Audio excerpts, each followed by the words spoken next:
할렐루야, 크리스천 연희대책 연구소 소장 이화섭 전도사입니다. 오늘은 성경 말씀 안에서 하나님의 나라와 하나님의 마음을 발견하는 첫 번째 시간을 준비했습니다.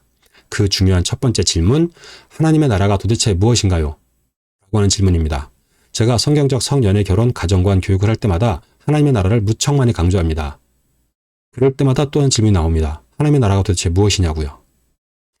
그 내용을 오늘 한번 성경 말씀을 통해서 찾아볼 건데, 먼저 하나님의 통치가 이루어지는 나라라고 표현하는 것 들어보셨을 것입니다. 맞습니다. 하나님의 나라는 하나님의 통치가 이루어지는 나라인 거죠. 하나님이 왕이 되시니까. 그런데 이 표현은 하나님의 마음과는 좀 거리가 있습니다. 그래서 저는 하나님과 사랑이 이루어지는 나라가 하나님의 나라라고 표현하는 것이 더 맞겠다라고 생각합니다. 이 내용을 성경 말씀을 통해서 이제 찾아보겠습니다. 하나님의 나라, 나라는 국가 구성의 3대 요소를 보면 잘 분석할 수 있습니다. 자, 국토가 있어야 합니다. 첫 번째 국토는 하나님께서 창조 첫째 날 하늘과 땅을 만드시면서 하나님의 나라를 세우기 원하셨고 에덴 동산을 만드셨습니다. 그런데 하지 말라는 선악과 먹고 하나님을 거역하면서 사탄의 공격에 휘말려 들었습니다. 그 죄 많은 백성들을 위해서 예수님께서 십자가에 죽으시고 부활하신 후에 하나님의 사랑을 확증하면서 부활하신 후에 우리의 있을 곳을 예비하러 가셨다가 다시 오실 것이다 라고 말씀하십니다. 우리의 있을 곳, 하나님 나라, 국토를 하나님께서 만드십니다. 이건 우리가 걱정하지 않아도 됩니다. 그러면 그 안에 국민이 있어야겠죠. 국민은 누가 만듭니까? 일단 첫 번째 2명은 하나님께서 직접 만드셨습니다. 흙으로 빚으사 그 코에 생기를 불어넣으시며 하나님께서 직접 만드셨습니다. 그리고 나서 그들에게 복을 주시며 이르시되 생육하고 번성하라.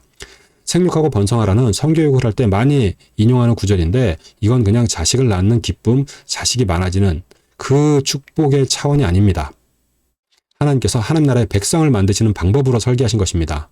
그래서 그들에게 하나님 나라의 백성을 만드는 복, 하나님과 동역자가 되는 복을 주시며 이르시되 생육하고 번성하라고 말씀하셨습니다. 그 하나님 나라의 백성들을 파괴하려고 사탄이 성연애 결혼 가정을 파괴합니다. 그래서 성경적 성연애 결혼 가정관 교육이 필요합니다. 이것이 그 교육의 목적입니다.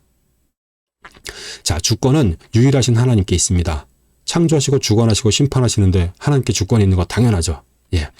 그리고 나서 우리가 부활하여 하나님 나라에 하나님 앞에 섰을 때 그리스도와 함께 왕 노릇하리라라고 말씀하십니다. 왕은 아니지만 하나님 나라의 자녀로서, 하나님 나라의 백성으로서 왕 노릇하며 심판자의 자리에까지 앉는다라고 말씀하십니다. 놀랍습니다.